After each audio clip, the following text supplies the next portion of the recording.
Ukisoma Al-Qur'an Al-Karim akiwazungumzia aqwam wale waliotangulia,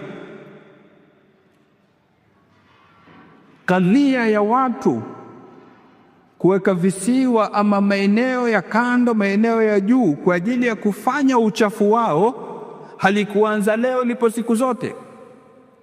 Mwangalie Sayyiduna Hud alayhi salam, kama anavyoeleza Mola katika surati Ash-Shu'ara, akiwahutubia watu wake anawaambia, atabanuna bikulli ri'in ayatan ta'bathun wa tattakhidhuna masani la'allakum takhludun wa idha batashtum jabbari ila akhir al-ayat.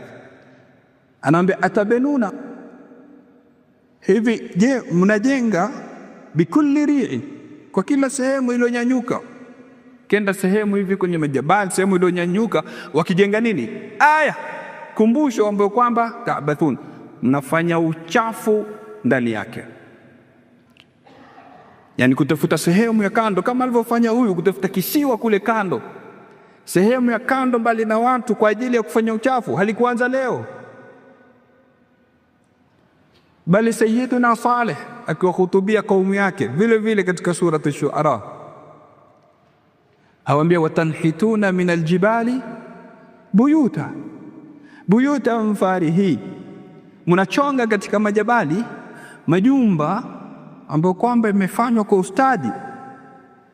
Kwa ajili ya nini majumba kama yale? Kwa ajili ya kufanya uchafu wao katika sehemu kama zile kwenye majabali.